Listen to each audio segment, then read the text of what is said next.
اسلام میں عبادات کا بنیادی مقصد انسان کے دل کی اصلاح اور پاکیزگی ہے۔ اگرچہ نماز، روزہ اور دیگر عبادات انتہائی اہم ہے، لیکن دل کی صفائی اور نیت کو خالص کرنا ان تمام عبادات کی قبولیت کے لیے بنیادی شرط ہے۔ اس لیے آقا علیہ الصلاۃ والسلام نے کلمۃ التوحید کے بارے میں بھی یہی کہا،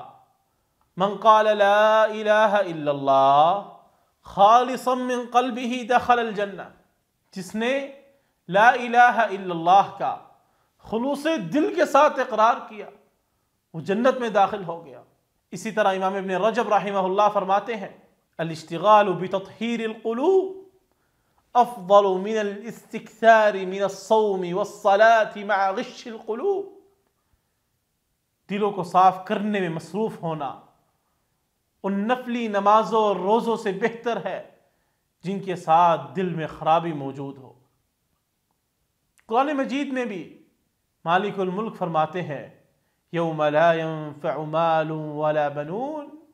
الا من اتى اللہ بقلب سلیم، جس دن کے مال اور اولاد کچھ کام نہ آئے گی، لیکن فائدے والا وہی ہوگا جو اللہ سبحانہ و تعالیٰ کے سامنے سلیم دل لے کر آئے گا۔ اس آیت میں واضح کیا گیا ہے کہ دل کی صفائی اور اخلاص ہی وہ اصل معیار ہے جس کی بنیاد پر بندے کو کامیابی ملے گی۔ نبی کریم صلی اللہ علیہ وسلم نے بھی دل کی اہمیت کو بیان کرتے ہوئے فرمایا، الا وان فی الجسد مضغہ اذا صلحت صلح الجسد کلہ واذا فسدت فسد الجسد کلہ الا وہی القلب، بے شک جسم میں ایک ایسا لوتھڑا ہے، اگر وہ درست ہو جائے تو پورا جسم درست ہو جاتا ہے، اور اگر وہ خراب ہو جائے تو پورا جسم خراب ہو جاتا ہے، اور وہ دل ہے۔ اس حدیث سے واضح ہوتا ہے کہ دل کی حالت انسان کی مجموعی زندگی اور عبادات پر گہرا اثر ڈالتی ہے۔ اس لیے نفل عبادات کی کثرت سے اہم یہ ہے کہ ہم اپنے دل کو حسد، ریاکاری، نفاق اور دنیاوی خواہشات سے پاک رکھیں، کیونکہ اگر دل صاف نہیں ہوگا تو عبادات بھی اپنی روح کھو بیٹھیں گی۔